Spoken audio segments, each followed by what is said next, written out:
ओम श्री गणेशाय नमः। ओम गं गुरुवे नमः। ओम नमः शिवाय। शिवजी सदा सहाय। रुद्र संगीता पार्वती खंड अध्याय 11। भगवान शिव का गंगावतरण तीर्थ में तपस्या के लिए आना, हिमवान द्वारा उनका स्वागत, पूजन और स्तवन तथा भगवान शिव की आज्ञा के अनुसार उनका उस स्थान पर दूसरों को न जाने देने की व्यवस्था करना। ब्रह्मा जी कहते हैं, नारद, हिमवान की पुत्री लोक पूजित शक्ति स्वरूपा पार्वती हिमालय के घर में रहकर बढ़ने लगी।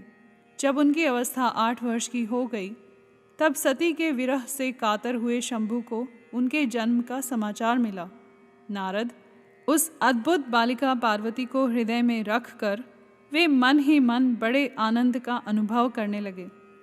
इसी बीच में लौकिक गति का आश्रय ले शंभु ने अपने मन को एकाग्र करने के लिए तप करने का विचार किया। नंदी आदि कुछ शांत पार्षदों को साथ ले वे हिमालय के उत्तम शिखर पर गंगावतार नामक तीर्थ में चले आए, जहाँ पूर्व काल में ब्रह्मधाम से च्युत होकर समस्त पाप राशि का विनाश करने के लिए चली हुई परम पावनी गंगा पहले पहल भूतल पर अवतीर्ण हुई थी। जितेंद्रिय हर ने वहीं रहकर तपस्या आरंभ की। वे आलस्य रहित हो, चेतन, ज्ञान स्वरूप, नित्य, ज्योतिर्मय, निरामय, जगन्मय, चिदानंद स्वरूप, द्वैतहीन तथा आश्रय रहित अपने आत्मभूत परमात्मा का एकाग्र भाव से चिंतन करने लगे। भगवान हर के ध्यान परायण होने पर नंदी, भृंगी आदि कुछ अन्य पार्षदगण भी ध्यान में तत्पर हो गए। उस समय कुछ ही प्रमथगण परमात्मा शंभु की सेवा करते थे। वे सब के सब मौन रहते और एक शब्द भी नहीं बोलते थे। कुछ द्वारपाल हो गए थे। इसी समय गिरिराज हिमवान उस औषधि बहुल शिखर पर भगवान शंकर का शुभागमन सुनकर उनके प्रति आदर की भावना से वहाँ आए। आकर सेवकों सहित गिरिराज ने भगवान रुद्र को प्रणाम किया, उनकी पूजा की और अत्यंत प्रसन्न हो हाथ जोड़ उनका सुंदर स्तवन किया। फिर हिमालय ने कहा, प्रभो, मेरे सौभाग्य का उदय हुआ है जो आप यहाँ पधारे हैं। आपने मुझे सनाथ कर दिया। क्यों न हो, महात्माओं ने यह ठीक ही वर्णन किया है कि आप दीन वत्सल हैं।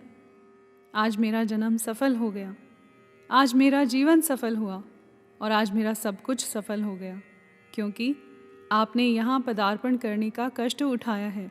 महेश्वर, आप मुझे अपना दास समझकर शांत भाव से मुझे सेवा के लिए आज्ञा दीजिए। मैं बड़ी प्रसन्नता से अनन्यचित होकर आपकी सेवा करूँगा। ब्रह्मा जी कहते हैं, नारद, गिरिराज का यह वचन सुनकर महेश्वर ने किंचित आंखें खोली और सेवकों सहित हिमवान को देखा। सेवकों सहित गिरिराज को उपस्थित देख ध्यान योग में स्थित हुए जगदीश्वर ऋषभध्वज ने मुस्कुराते हुए से कहा। महेश्वर बोले, शैलराज, मैं तुम्हारे शिखर पर एकांत में तपस्या करने के लिए आया हूँ। तुम ऐसा प्रबंध करो जिससे कोई भी मेरे निकट न आ सके। तुम महात्मा हो, तपस्या के धाम हो तथा मुनियों, देवताओं, राक्षसों और अन्य महात्माओं को भी सदा आश्रय देने वाले हो। द्विज आदि का तुम्हारे ऊपर सदा ही निवास रहता है। तुम गंगा से अभिषिक्त होकर सदा के लिए पवित्र हो गए हो।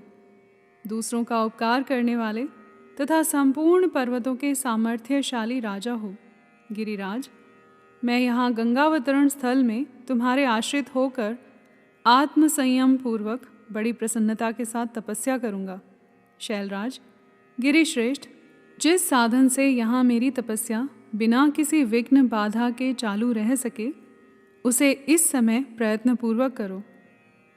पर्वत प्रवर, मेरी यही सबसे बड़ी सेवा है।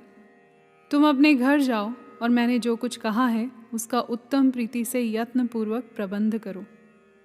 ब्रह्मा जी कहते हैं, नारद, ऐसा कहकर सृष्टिकर्ता जगदीश्वर भगवान शंभु चुप हो गए। उस समय गिरिराज ने शंभु से प्रेम पूर्वक यह बात कही, जगन्नाथ, परमेश्वर, आज मैंने अपने प्रदेश में स्थित हुए आपका स्वागत पूर्वक पूजन किया है यही मेरे लिए महान सौभाग्य की बात है। अब आपसे और क्या प्रार्थना करूं? महेश्वर, कितने ही देवता बड़े बड़े यत्न का आश्रय ले महान तप करके भी आपको नहीं पाते। वे ही आप यहाँ स्वयं उपस्थित हो गए।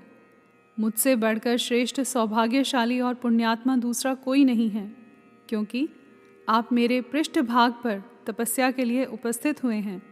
परमेश्वर, आज मैं अपने को देवराज इंद्र से भी अधिक भाग्यवान मानता हूँ, क्योंकि सेवकों सहित आपने यहाँ आकर मुझे अनुग्रह का भागी बना दिया। देवेश, आप स्वतंत्र हैं। यहाँ बिना किसी विघ्न बाधा के उत्तम तपस्या कीजिए। प्रभु, मैं आपका दास हूँ, अतः सदा आपकी आज्ञा के अनुसार सेवा करूँगा। ब्रह्मा जी कहते हैं, नारद, ऐसा कहकर गिरिराज हिमालय तुरंत अपने घर को लौट आए। उन्होंने अपनी प्रिया मेना को बड़े आदर से वह सारा वृतांत कह सुनाया।